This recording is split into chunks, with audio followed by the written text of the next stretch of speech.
दोस्तों, महादेव शिव अंत से भी परे हैं तथा पूरी सृष्टि को चला रहे हैं। इसके बावजूद भी वे इतने भोले हैं कि अपने भक्तों की इच्छा पूरी करने दौड़े चले आते हैं और बगैर सोचे समझे उनके वरदान भी पूरे करते हैं। दोस्तों, महादेव के भक्तों को कभी कोई आँच नहीं आती। ऐसा ही कुछ हुआ है मध्य प्रदेश के रहने वाले राहुल जी के साथ, जिनका पूरा परिवार महादेव का भक्त था। राहुल जी ने अपने घर के बगल में शिव मंदिर बनवाया था। महादेव शिव के आशीर्वाद से वे सुखी संपन्न थे, किसी भी चीज की कोई कमी नहीं थी। राहुल जी की अभी अभी शादी हुई थी, तो एक दिन राहुल जी का प्लान बना कि क्यों ना कहीं सुंदर वादियों के बीच घूम कर आया जाए। इसीलिए सभी ने मसूरी जाना तय किया। राहुल जी की खुद की गाड़ी थी, तो वो सुबह सुबह तैयार हो गई जाने को। राहुल के माता पिता और राहुल की पत्नी सभी गाड़ी में बैठने ही वाले थे कि राहुल की पत्नी को छींक आ जाती है, जिस पर राहुल जी की माँ बोली, बेटा ये तो अपशगुन हो गया, शायद महादेव जी हमें बोल रहे हैं कि हमें इस यात्रा पर नहीं जाना चाहिए। इस पर राहुल बोला, अरे माँ आप परेशान ना हो, और वैसे भी हम महादेव की कृपा पाने के लिए ही तो जा रहे हैं और उनकी कृपा से हमें कुछ नहीं हो सकता। ऐसा कहकर वे निकल पड़ते हैं अपनी यात्रा में। रास्ते में एक जगह शिव मंदिर पड़ा, तो सभी परिवार गाड़ी से उतरकर शिव मंदिर में पूजा करने के लिए गए। शिव का आशीर्वाद लेकर वे निकल पड़े मनाली घूमने। वहाँ करीब एक हफ्ते तक वे रुके और खूबसूरत वादियों का उन्होंने आनंद लिया। और छुट्टी पूरी होने के बाद जब वे घर की तरफ निकले, तो मनाली से घर की तरफ आते समय शाम हो चली थी। पहाड़ों के घने और सुनसान जंगलों में से होती हुई गाड़ी गुजर रही थी। राहुल का परिवार हंसते खेलते घर की तरफ यात्रा कर रहा था।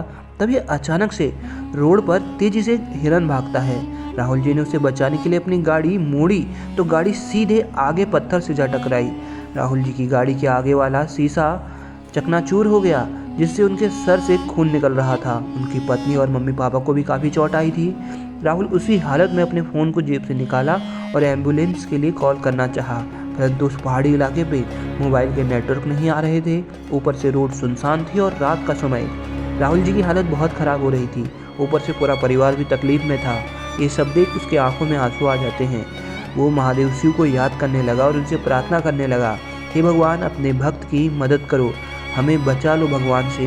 तभी वहाँ एक बूढ़े बाबा और उनकी बूढ़ी पत्नी उनके पास आए और उन्हें गाड़ी से बाहर निकाला और जंगल की तरफ अपनी झोपड़ी में ले गई। उन बूढ़े बाबा और उनकी पत्नी दोनों ने राहुल जी और उनके परिवार की मरहम पट्टी करी, उन्हें खाने को दिया। रात को राहुल जी और उनके परिवार वालों ने उसी जगह आराम किया।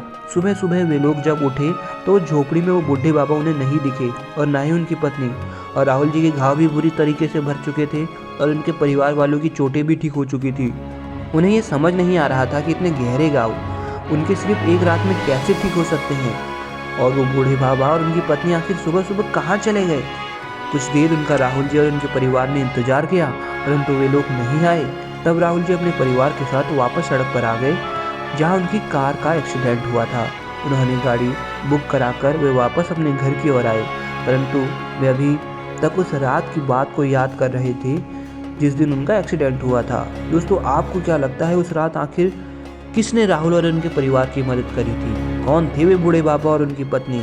और आखिर कैसे सिर्फ एक रात में ही किसी का घाव ठीक हो सकता है? हमें कमेंट बॉक्स में ज़रूर बताइए।